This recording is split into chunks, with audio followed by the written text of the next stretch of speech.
पैसे कमाना केवल इस बात पर निर्भर नहीं करता कि आप कितने स्मार्ट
वे उन लोगों के साथ उठते बैठते थे जो बिलियनर यानी अरबपति थे।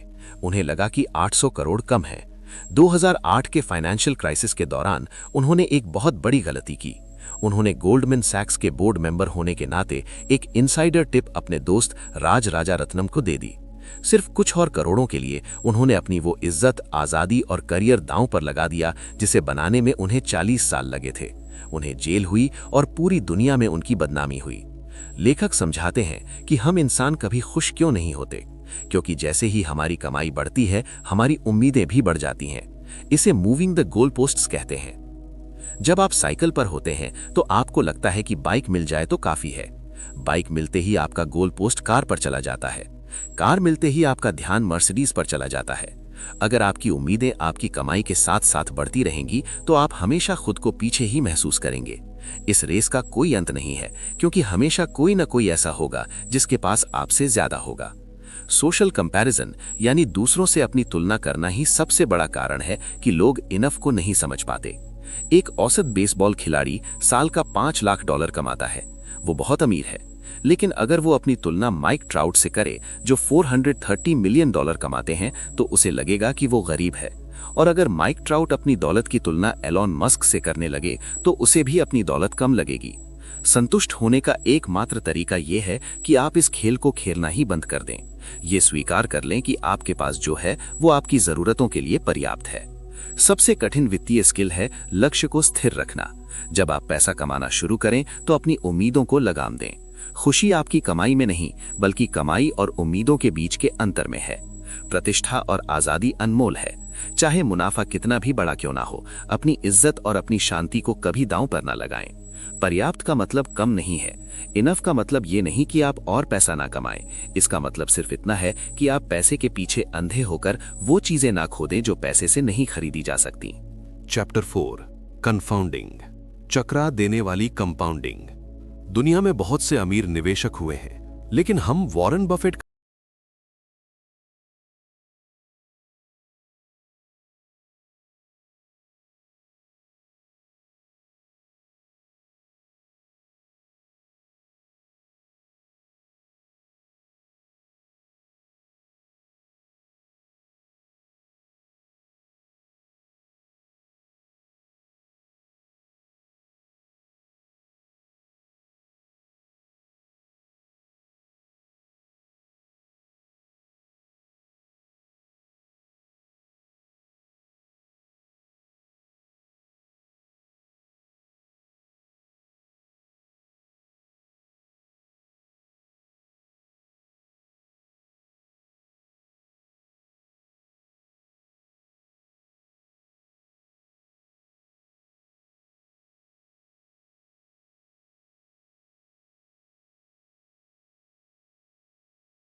अक्सर घबरा जाते हैं जब हमारे पोर्टफोलियो का कोई एक शेयर नीचे गिरता है।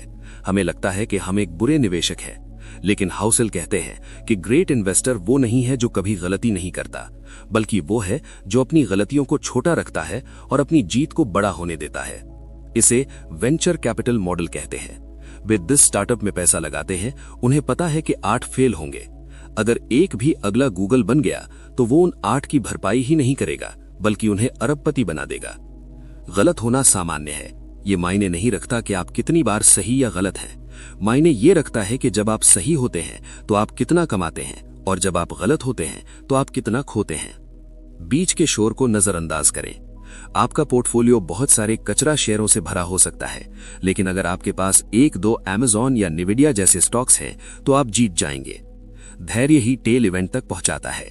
टेल इवेंट यानी बड़ा मुनाफा अक्सर इन्वेस्टमेंट के आखिरी सालों में आता है। अगर आप जल्दी हार मान लेंगे तो आप उस जादुई रिटर्न तक कभी नहीं पहुंच पाएंगे। चैप्टर 7 फ्रीडम, आजादी। पैसे का सबसे बड़ा उपयोग क्या है? एक आलीशान बंगला, एक महंगी स्पोर्ट्स कार या दुनिया की सैर? लेखक मॉर्गन हाउसेल कहते हैं कि पैसे का सबसे बड़ा डिविडेंड या फायदा यह है कि वो आपको अपने समय पर काबू, कंट्रोल ओवर योर टाइम देता है। मनोवैज्ञानिकों ने दशकों तक रिसर्च की है कि इंसानों को सबसे ज्यादा खुशी किस चीज से मिलती है। जवाब पैसा, स्टेटस या साख नहीं था। जवाब था स्वायत्तता यानी ऑटोनॉमी। इसका मतलब है कि जब आप ये कह सकें कि मैं जो चाहूं, जब चाहूं, जिसके साथ चाहूं और जितनी देर तक चाहूं कर सकता हूं। यदि आपके पास बहुत पैसा है लेकिन आप एक ऐसी नौकरी में फंसे हैं जहां आपका अपने समय पर कोई कंट्रोल नहीं है, तो आपकी स्थिति उस इंसान से बेहतर नहीं है जो कम कमाता है लेकिन अपनी मर्जी का मालिक है। पुराने समय में काम ज्यादातर शारीरिक होता था। जब आप खेत से घर आते थे तो काम वहीं खत्म हो जाता था। लेकिन आज हम नॉलेज इकोनॉमी में जी रहे हैं। आज हमारा काम हमारे दिमाग में चलता है। आप ऑफिस से घर आ जाते हैं, लेकिन ईमेल, मैसेज और प्रोजेक्ट की चिंता आपके साथ घर आती है। इस वजह से आधुनिक दुनिया में हम हमेशा काम पर ऑन द क्लॉक रहते हैं। इसी मानसिक थकान को कम करने का एकमात्र तरीका है पैसे के जरिए वक्त खरीदना। पैसे का असली महत्व आपकी लाइफस्टाइल में नहीं, बल्कि आपके द्वारा खरीदे गए विकल्पों, ऑप्शंस में दिखता है। लेवल 1, आपके पास इतनी बचत है कि आप बीमारी में कुछ दिन काम से छुट्टी ले सकें। लेवल 2, आपके पास इतना पैसा है कि अगर आपकी नौकरी चली जाए तो आप 6 महीने तक बिना तनाव के नई नौकरी ढूंढ सकें। लेवल 3, आपके पास इतनी संपत्ति है कि आप एक कम वेतन वाली लेकिन पसंद की नौकरी कर सकें, क्योंकि अब आपको सिर्फ बिल भरने के लिए काम नहीं करना है। यही असली आजादी है। पैसे को समय खरीदने के लिए इस्तेमाल करें। जब आप कोई चीज खरीदते हैं तो आप दरअसल अपनी बचत का वो हिस्सा खर्च कर देते हैं जो आपको भविष्य में आजादी दे सकता था। चीजों का मालिक बने, चीजों के गुलाम नहीं। महंगी गाड़ियां और घड़ियां आपको कुछ देर की खुशी दे सकती हैं, लेकिन अपने समय पर काबू आपको जीवन भर का संतोष देता है। बचत का उद्देश्य आजादी है। बचत सिर्फ भविष्य के खर्चों के लिए नहीं होती, वो अनिश्चितता के खिलाफ एक बफर है जो आपको मजबूर होकर फैसले लेने से बचाता है। Chapter 8 man in the car paradox, car में बैठे इंसान का विरोधाभास। जब आप सड़क पर किसी को 1 करोड़ की फरारी या लैम्बोर्गिनी चलाते हुए देखते हैं तो आप क्या सोचते हैं? आप कभी ये नहीं सोचते कि वाह वो आदमी कितना कूल है। इसके बजाय आप सोचते हैं अगर मेरे पास ये कार होती तो लोग सोचते कि मैं कितना कूल हूं। यही है man in the car paradox. लेखक मॉर्गन हाउसेल बताते हैं कि जब वो एक होटल में वैले के रूप में काम करते थे तो वहां हर रोज महंगी कारों का आना जाना लगा रहता था। उन्होंने एक चीज गौर की, लोग महंगी कारें इसलिए खरीदते हैं ताकि दूसरे लोग उनकी इज्जत करें और उन्हें पसंद करें, लेकिन सच्चाई इसके बिल्कुल उलट है। जब आप अपनी महंगी कार में होते हैं तो लोग आपकी इज्जत नहीं कर रहे होते, वे आपकी कार को एक बेंचमार्क की तरह देख रहे होते हैं और खुद को उसमें फिट करके देख रहे होते हैं। वे आपके वैभव का उपयोग अपने सपनों को सजाने के लिए करते हैं, लेकिन उन्हें इस बात से कोई फर्क नहीं पड़ता कि आप कौन हैं। अक्सर लोग पैसा इसलिए खर्च करते हैं क्योंकि उन्हें लगता है कि महंगी चीजें उन्हें इज्जत और प्रशंसा दिलाएंगी, लेकिन यहाँ एक बहुत बड़ी गलतफहमी है। अमीर दिखने और इज्जत पाने के बीच कोई सीधा संबंध नहीं है। लोग उन लोगों की इज्जत करते हैं जो विनम्र, दयालु और समझदार होते हैं। एक महंगी कार आपको केवल ध्यान दिला सकती है, इज्जत नहीं। और ध्यान बहुत सस्ता होता है, वो जल्दी ही खत्म हो जाता है। लेखक यहाँ एक सीधा और कड़वा सबक देते हैं। No one is impressed with your possessions as much as you are, यानी आपकी चीजों से कोई भी उतना प्रभावित नहीं होता जितना कि आप खुद होते हैं। यदि आपका लक्ष्य दूसरों से इज्जत पाना है तो महंगे सामानों पर पैसा लुटाने के बजाय अपने चरित्र पर काम करें, क्योंकि जब आप अमीर दिखने के लिए पैसा खर्च करते हैं तो आप वास्तव में उस संपत्ति को कम कर रहे होते हैं जो आपको भविष्य में आजादी दे सकती थी। इस चैप्टर के 3 सबसे बड़े सबक। दूसरों को इंप्रेस करना बंद करें। कोई भी आपकी महंगी चीजों को देखकर आपकी इज्जत नहीं करने वाला, वे बस उन चीजों को देख रहे हैं। दिखावा गरीबी की निशानी है। अक्सर अमीर दिखने की कोशिश में लोग इतने पैसे खर्च कर देते हैं कि वे वास्तव में अमीर बनने का मौका खो देते हैं। असली इज्जत व्यवहार से आती है। अगर आप चाहते हैं कि लोग आपकी प्रशंसा करें तो विनम्रता और बुद्धिमत्ता का सहारा लें, न कि बैंक बैलेंस का प्रदर्शन करके। चैप्टर 10 सेव मनी, पैसे बचाएं। अक्सर जब हम निवेश की बात करते हैं तो हमारा सारा ध्यान रिटर्न, स्टॉक मार्केट और पोर्टफोलियो पर होता है, लेकिन लेखक मॉर्गन हाउसल कहते हैं कि आपकी वेल्थ क्रिएशन में सबसे बड़ा हाथ आपके निवेश के रिटर्न का नहीं, बल्कि आपकी सेविंग्स रेट का, यानी बचत की दर का होता है। पैसे की दुनिया में 3 चीजें होती हैं: आपकी इनकम, आपकी निवेश का रिटर्न, आपकी बचत की दर। आप अपनी इनकम को रातों रात नहीं बढ़ा सकते और मार्केट का रिटर्न आपके हाथ में बिल्कुल नहीं है, लेकिन आप कितना बचाते हैं ये 100% आपके कंट्रोल में है। लेखक के अनुसार आप बिना बहुत ज्यादा पैसा कमाए भी अमीर बन सकते हैं, बशर्ते आपकी बचत करने की क्षमता मजबूत हो। लेकिन आप बहुत ज्यादा रिटर्न कमाकर भी कभी अमीर नहीं बन सकते अगर आप बचत नहीं करते। हाउसल यहाँ एक बहुत ही गहरा फॉर्मूला देते हैं: बचत बराबर इनकम माइनस ईगो। पैसे बचाने के लिए आपको ज्यादा कमाने की जरूरत नहीं है, बल्कि अपनी विनम्रता बढ़ाने की जरूरत है। जब आप अपनी जरूरतों को अपनी चाहतों से अलग कर देते हैं तो बचत अपने आप होने लगती है। बचत करने का सबसे अच्छा तरीका ये नहीं है कि आप अपनी आय बढ़ाएं, बल्कि ये है कि आप दूसरों को इम्प्रेस करने की अपनी इच्छा को कम कर दें। ज्यादातर लोग किसी खास उद्देश्य के लिए बचत करते हैं, जैसे घर खरीदना, कार खरीदना या शादी करना, लेकिन लेखक कहते हैं कि आपको बिना किसी वजह के बचत करनी चाहिए। दुनिया अनिश्चित है, भविष्य में क्या होगा कोई नहीं जानता। बिना किसी लक्ष्य के की गई बचत वास्तव में आपको समय और विकल्प खरीद कर देती है। ये वो पैसा है जो आपको अदृश्य खतरों से बचाता है, और जब कभी कोई बहुत बड़ा अवसर आपके सामने आता है तो यही पैसा आपको उसे पकड़ने की ताकत देता है। बचत आपको वो समय देती है जो आपके निवेश को कंपाउंड होने के लिए चाहिए। अगर आपके पास बचत नहीं है तो मार्केट में थोड़ी सी गिरावट आते ही आप डरकर या मजबूरी में अपना निवेश निकाल लेंगे। बचत आपके निवेश के लिए एक सुरक्षा कवच का काम करती है। रिटर्न से ज्यादा बचत पर ध्यान दें। आप एक औसत निवेशक होकर भी सिर्फ बचत की ताकत से बहुत बड़े अमीर बन सकते हैं। अहंकार को कम करें। हर बार जब आप कुछ ऐसा खरीदने से बचते हैं जिसकी आपको वास्तव में जरूरत नहीं है तो आप अपनी आजादी में निवेश कर रहे हैं। अनिश्चितता के लिए तैयार रहें। बचत केवल खर्चों के लिए नहीं होती, वो दुनिया के उस हिस्से के खिलाफ एक सुरक्षा है जिसका अनुमान लगाना असंभव है। Chapter 11 reasonable greater than rational. तार्किक होने से बेहतर है समझदार होना। इन्वेस्टमेंट की दुनिया में अक्सर लोग गणित और डेटा के पीछे भागते हैं। वे ऐसा फैसला लेना चाहते हैं जो कागजों पर बिल्कुल सही हो, यानी रैशनल हो। लेकिन लेखक मॉर्गन हाउसल कहते हैं कि आपको रैशनल होने की कोशिश नहीं करनी चाहिए, बल्कि आपको रीजनेबल यानी व्यावहारिक होना चाहिए। एक रोबोट या कैलकुलेटर के लिए रैशनल होना आसान है। अगर डेटा कहता है कि इस शेयर में 15% रिटर्न मिलेगा लेकिन रिस्क ज्यादा है तो मशीन उसे बिना डरे चुन लेगी। लेकिन इंसान भावनाओं से बना है। आप रात को चैन की नींद सोना चाहते हैं। अगर आपका निवेश आपको डरा रहा है या आपके परिवार की शांति छीन रहा है तो वो कागजों पर कितना भी सही क्यों ना हो, आपके लिए गलत है। एक रीजनेबल फैसला वो है जो आपको मार्केट के उतार चढ़ाव के बीच भी निवेश में बने रहने में मदद करे। अक्सर एक्सपर्ट्स कहते हैं कि आपको अपना पैसा वहां लगाना चाहिए जहां सबसे ज्यादा रिटर्न मिले, चाहे वो किसी भी देश की कंपनी हो। लेकिन ज्यादातर लोग अपने देश की कंपनियों में निवेश करना पसंद करते हैं। गणित के हिसाब से ये रैशनल नहीं है क्योंकि आप विविधीकरण खो रहे हैं, लेकिन भावनात्मक रूप से ये रीजनेबल है। आप उन कंपनियों को जानते हैं, उन पर भरोसा करते हैं, और जब बुरा वक्त आता है तो आप डर कर भागते नहीं हैं। निवेश में टिके रहना ही सबसे बड़ी जीत है। तार्किक रूप से यानी रैशनली, अगर आपके होम लोन की ब्याज दर 7% है और आप मार्केट से 12% कमा सकते हैं तो आपको कर्ज नहीं चुकाना चाहिए, बल्कि पैसा निवेश करना चाहिए। लेकिन व्यावहारिक रूप से यानी रीजनेबली, कर्ज मुक्त होने की जो मानसिक शांति और खुशी मिलती है उसका कोई मुकाबला नहीं है। वो शांति आपको भविष्य में बेहतर फैसले लेने की ताकत देती है।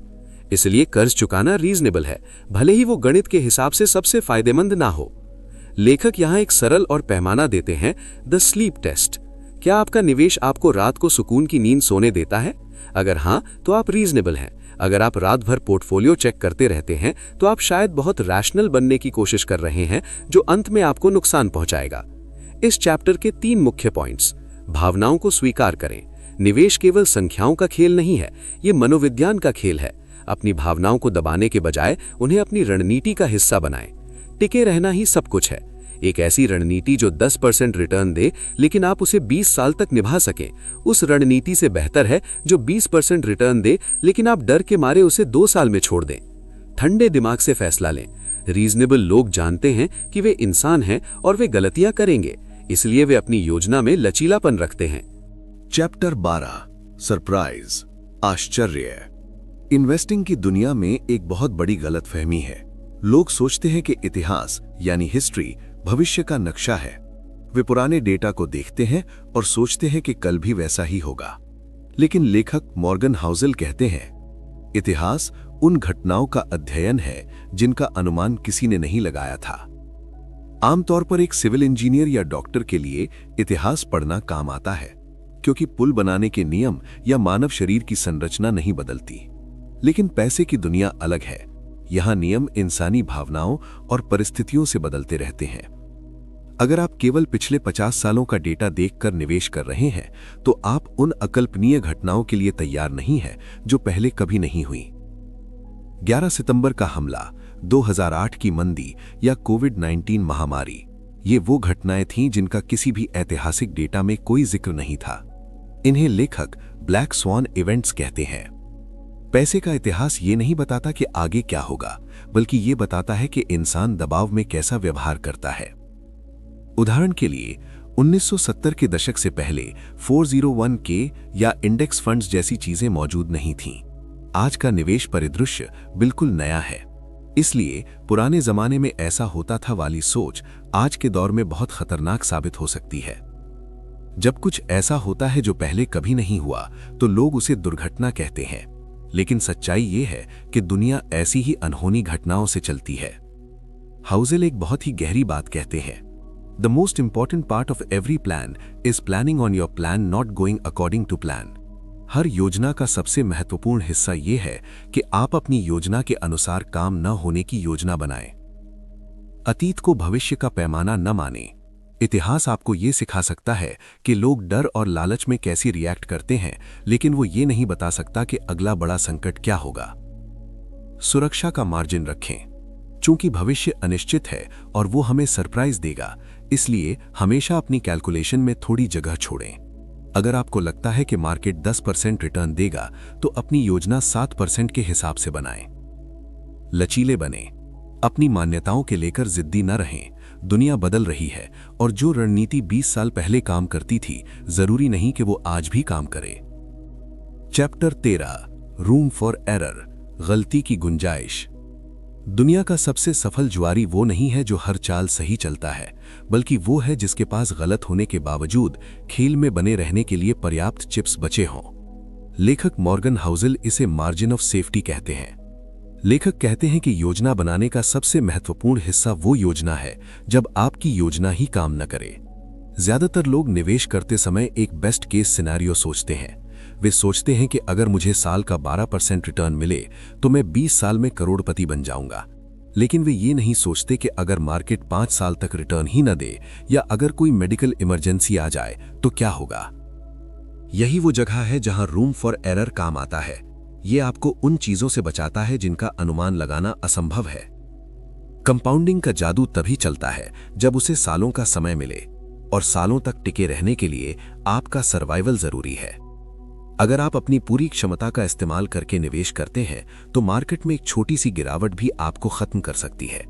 लेकिन अगर आपके पास मार्जिन ऑफ सेफ्टी है, जैसे कि एक्स्ट्रा कैश या कम रिस्क वाला पोर्टफोलियो, तो आप गिरावट के वक्त घबराकर अपना निवेश नहीं बेचेंगे।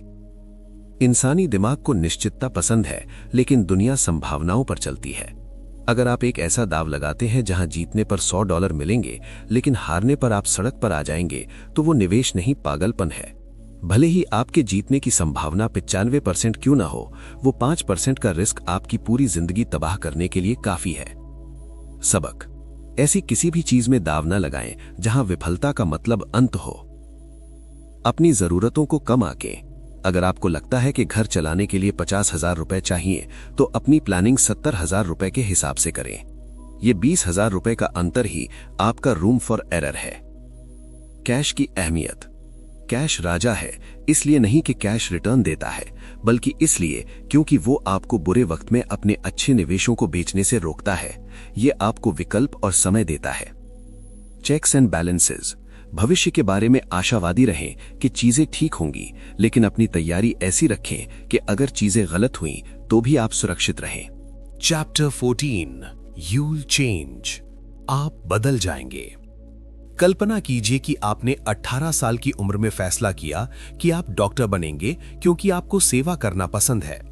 लेकिन 30 की उम्र तक आते आते आपको एहसास होता है कि आप अपनी फैमिली के साथ समय बिताना चाहते हैं और डॉक्टर की व्यस्त जिंदगी आपके बस की बात नहीं है।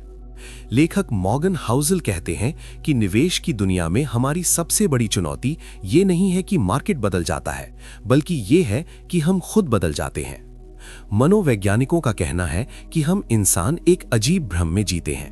हमें लगता है कि हम आज जैसे हैं भविष्य में भी वैसे ही रहेंगे। हम सोचते हैं कि आज हमें जो चीजें पसंद हैं वही 20 साल बाद भी पसंद होंगी। लेकिन हकीकत यह है कि 20 साल का आप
बच जाएंगे, लेकिन अंत में पकड़े जाएंगे और वो जुर्माना आपकी पूरी संपत्ति खत्म कर देगा। मार्केट की गिरावट को एंट्री फीस माने। जब आपका पोर्टफोलियो लाल रंग में हो तो उसे अपनी गलती न समझें, वो इस जादुई रिटर्न का हिस्सा है जो आपको भविष्य में मिलने वाला है। मानसिक मजबूती की कीमत। सफल निवेश का गणित से कम और आपके स्वभाव से ज्यादा लेना देना है। क्या आप वो तनाव झेलने को तैयार हैं? शॉर्टकट से बचें। मार्केट को धोखा देने की कोशिश ना करें। जो लोग बिना फीस चुकाए अमीर बनना चाहते हैं वे अक्सर अपना सब कुछ गंवा बैठते हैं। चैप्टर 16 यू एंड मी, आप और मैं। कल्पना कीजिए कि आप एक रेस्टोरेंट में हैं और अपने बगल वाली टेबल पर बैठे व्यक्ति को देखकर वही खाना ऑर्डर करते हैं जो वो खा रहा है। लेकिन आपको ये नहीं पता कि उस व्यक्ति को किसी चीज से एलर्जी है या वो डाइटिंग पर है। निवेश की दुनिया में हम हर दिन यही गलती करते हैं।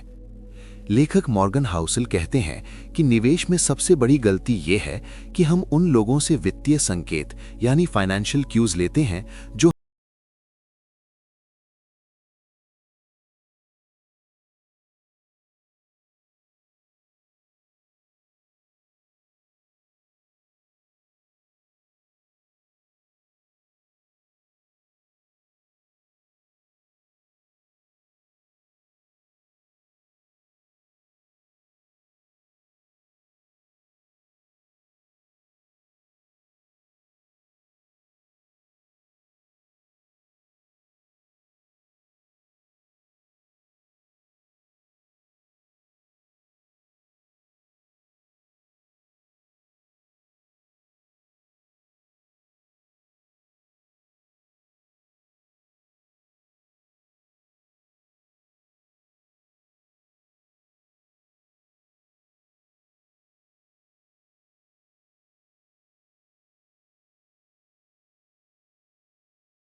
चैप्टर 20 कन्फेशंस, लेखक के अपने राज।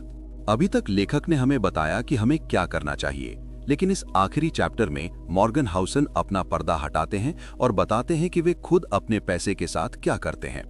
वे स्वीकार करते हैं कि उनके कई फैसले रैशनल यानी तार्किक नहीं हैं, लेकिन उनके लिए रीजनेबल यानी समझदार हैं। हाउसल बताते हैं कि उनके पास एक बहुत ही साधारण जीवन शैली है। जैसे जैसे उनकी आय बढ़ी, उन्होंने अपनी जीवन शैली यानी लाइफस्टाइल को नहीं बढ़ाया। वे आज भी उसी घर में रहते हैं जो उन्होंने सालों पहले खरीदा था। वे वही कार चलाते हैं जो उनके पास पहले से थी। उनकी बचत की दर बहुत ऊंची है, लेकिन इसलिए नहीं कि उन्हें कोई कंजूसी पसंद है, बल्कि इसलिए क्योंकि उन्हें आजादी पसंद है। वे कहते हैं कि पैसे का सबसे बड़ा उपयोग है अपनी मर्जी से जीना। तार्किक रूप से यानी रैशनली घर खरीदने के बजाय उसे किराए पर लेना और बचे हुए पैसे को शेयर बाजार में लगाना ज्यादा फायदेमंद हो सकता है। लेकिन हाउसल ने अपना घर बिना किसी लोन के पूरा पैसा चुकाकर खरीदा है। गणित के हिसाब